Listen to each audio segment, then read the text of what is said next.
Fruitfulness. What does it mean to be fruitful in God? What does fruitfulness even look like? Because none of us are grapes. None of us are actually attached to a vine. So what does it mean to be grafted into God? What does it mean to grow and to be pruned and to be fruitful? What does it mean to abide in God's love and to be in Christ always? Do you remember your school teachers? Some of them. I wonder which ones you remember. Right, apologies to all the teachers in the room. My primary sevens teacher wasn't very tall, but that didn't make her any less imposing. On the rare occasion that someone that dared to do something wrong, she took a very interesting approach to discipline. She'd stand really close to you, usually looking up because it was primary seven, so she was already shorter than everybody else, and she would poke you in the chest and say, "Who do you think you are?" Once somebody replied, "Why have you forgotten, miss?" He regretted that instantly. It's a strange question to ask, isn't it? Why not the usual questions? What on earth do you think you were doing? What possessed you to do that? Why did you think that was a good idea? But she always asked the same question. Who do you think you are? The accompanying frown and the poke in the chest made it obvious that it was a rhetorical question. It was a reminder that she was in charge. That our part was to do what she said and behave. Her question was rhetorical. Sort of. Who do you think you are misbehaving in my classroom? Who do you think you are causing problems? Who do you think you are to question my authority? As we grapple with this passage about a vine and Jesus, we find that Jesus in this story tells us the answer to that question. Who do you think you are? Well, I'll tell you who you are. So I wonder if my teacher's question wasn't actually the best question of all. Because what we do and how we behave and how we act and what we respect and what we don't respect tells us everything about the answer to that question. Who do you think you are? We should probably start by reminding ourselves that we're in John's Gospel again today. This is not Matthew. I say that because it feels like it could be Matthew because there's lots of pruning and burning branches and all that kind of stuff, and Matthew loves that kind of stuff. Matthew likes a good fire and cleansing and fuller's soap and silver being boiled to get rid of impurities, and it all sounds very frightening, but this is John. So it's quite different. It's not about those things at all. Each of us has throughout our lives changed, haven't we? We've all changed. We've all, at the very least, grown up and older, and sometimes out. I wasn't going to say that, but you said it, so I can repeat it. We've changed. We look in the mirror and we think, "Oh, hello, who are you? You're not 22 anymore." Unless you're 22 and then you look in the mirror and think, "I'm not 16 anymore." That's what we do, isn't it? And sometimes we wonder how we've become the person that we've become. And sometimes we can look back and we can see some of the events that have shaped our lives. But all of us change all the time. We all have recently been through a collective traumatic event, haven't we? We lived through a pandemic. That's not something that every generation has done. And we've been changed by that. Still, we're changed by it. Some of the things that we do and some of the things we think and some of the ways we behave have been shaped by that experience. The world has changed and we have changed. And it's into a very similar context that this passage from John's Gospel is brought to us today. The trauma of Jesus' trial and execution is just hours away. And it's going to be awful. It's going to be awful for Jesus and it's going to be awful for his friends. And these words are words of comfort. Words for them to find hope in the dark moments to come. Jesus says to them, abide in me. I am the vine. Stay connected to me. Stay rooted in me. Because it's only through doing that you can become fruitful.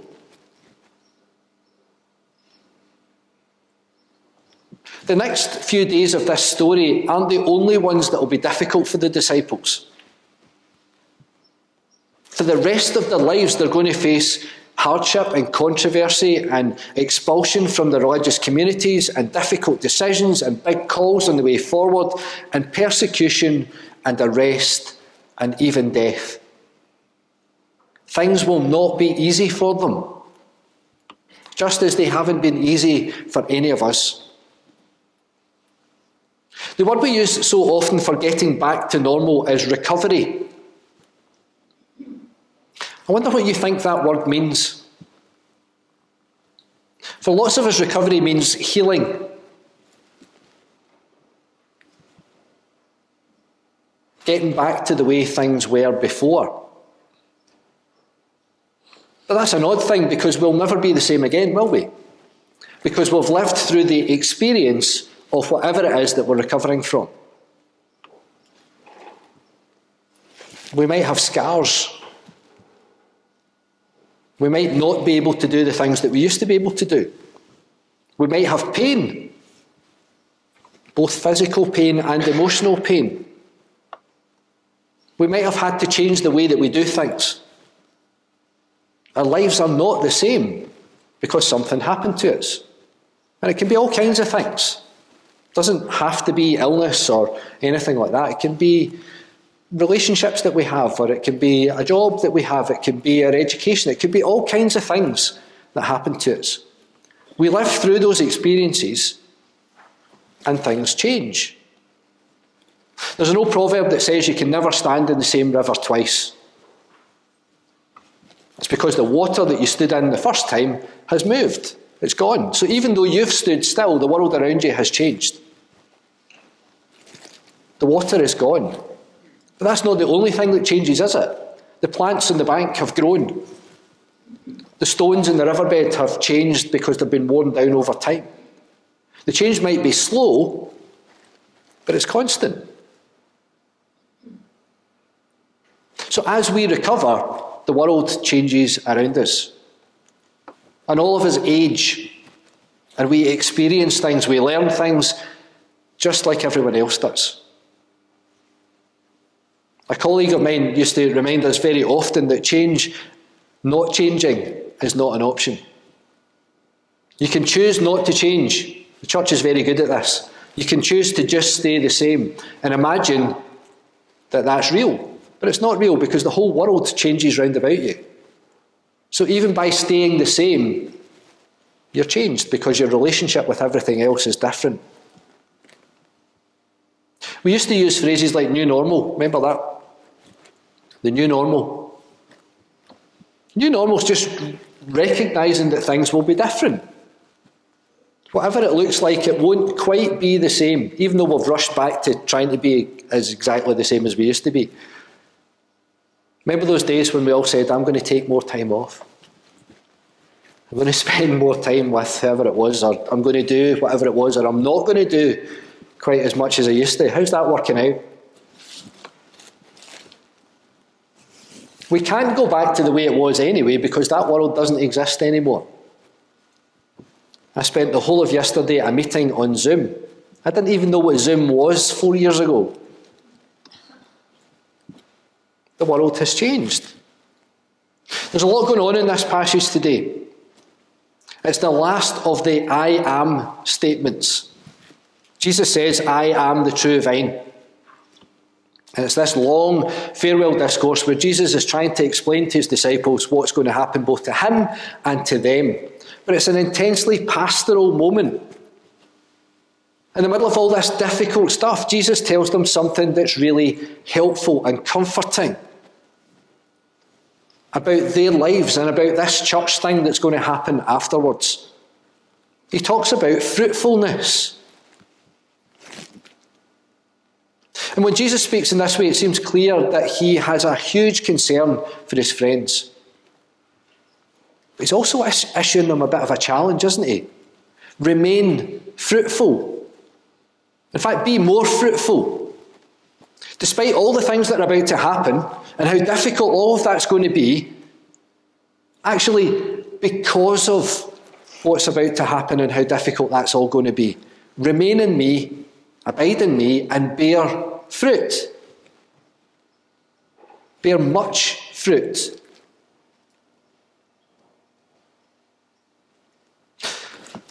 In the world today, we've become almost immune to the litany of statistics that we get. Yesterday's presbytery meeting was because, well, membership of the church has fallen rapidly. For over 70 years, it's been going down, so we don't even listen anymore to that because it's just a number. But we do it all the time with all kinds of things. We used to pay attention to how many people had been killed in Gaza. And now we don't. Or in Ukraine, or in South Sudan, or around the world. It becomes just a number. Or we don't even pay attention anymore. It's just a thing that's happening. And at a certain point, numbers become pointless. Numbers aren't everything. At least that's what we tell ourselves, especially when we don't have any. Fruitfulness is about more than counting heads in church, isn't it? Of course it is. There are many ways to be fruitful. But numbers are something. Because to prune a vine is to promote growth. It's so that we have more fruit, a higher yield. Branches that don't produce fruit are cut off. That sounds fairly painful, doesn't it? And it's one of the reasons that we don't like this passage, because I don't want to be cut off and thrown in a fire, thank you very much. What if that's me? But those branches are cut off so that the energy from the plant can go to the good branches and bear more fruit. Quantity is important, but so is quality. Both are desirable, both are preferable. So why do we get so worried about conversations about fruitfulness? Is it because we feel it's a judgment about us? What if it's a conversation about things that we need to stop?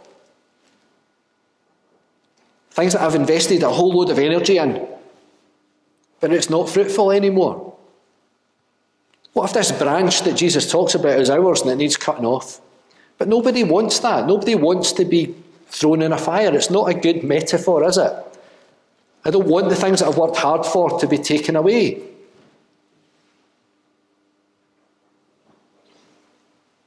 It's interesting though, because oddly we can be much more attached to that kind of thing than we can than seeing that our lives have branches.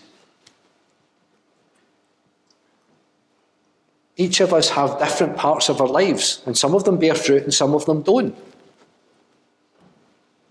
We could all do with a bit more gardening,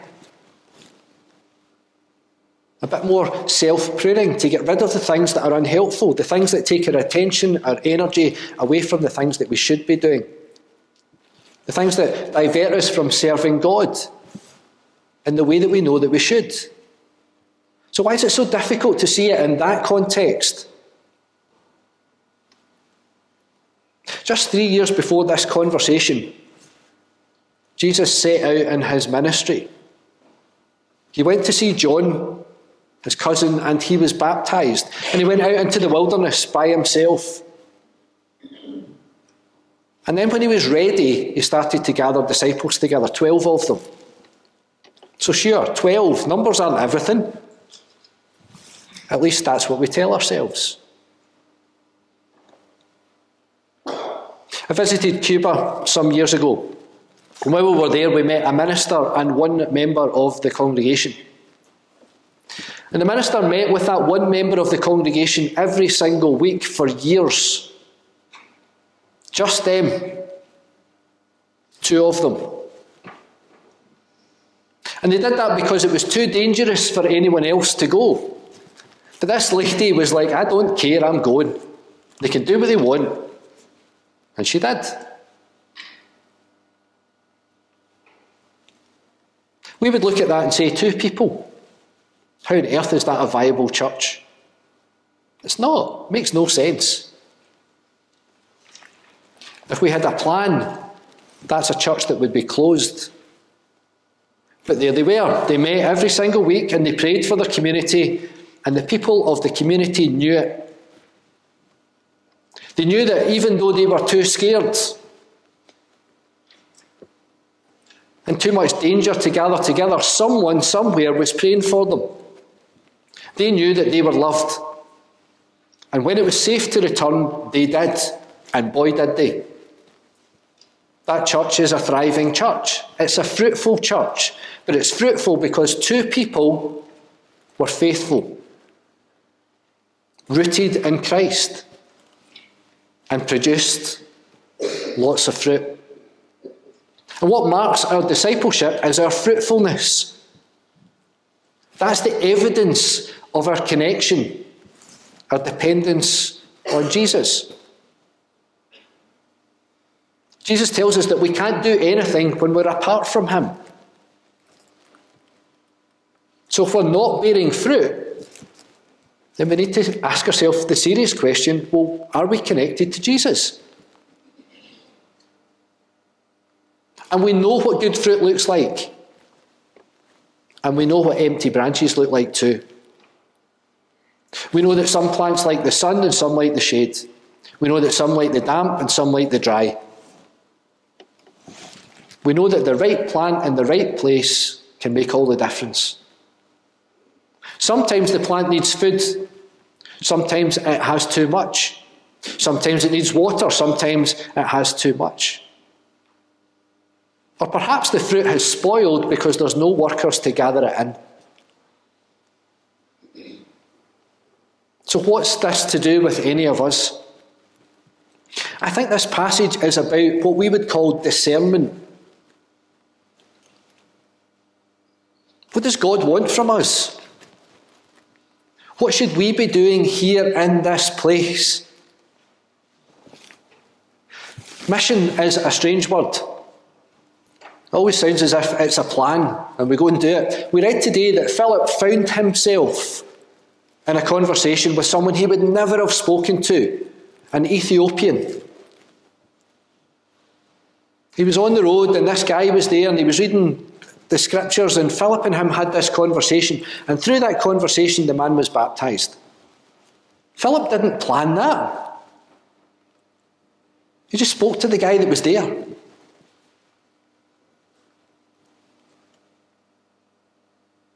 Sometimes that's what fruitfulness looks like. But sometimes we do need to plan. And the most painful part is always pruning.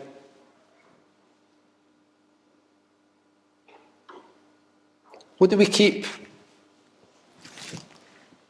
What do we not keep?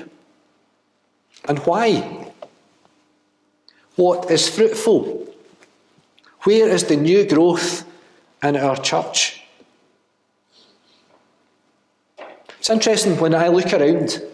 I've been here for 7 years, almost exactly. And when I look around, there are lots of people who were not here 7 years ago. There are new people. Hi.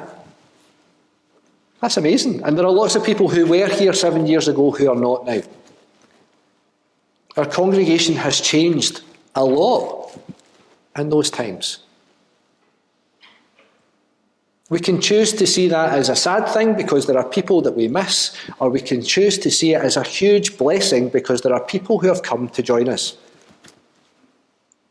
It's probably both.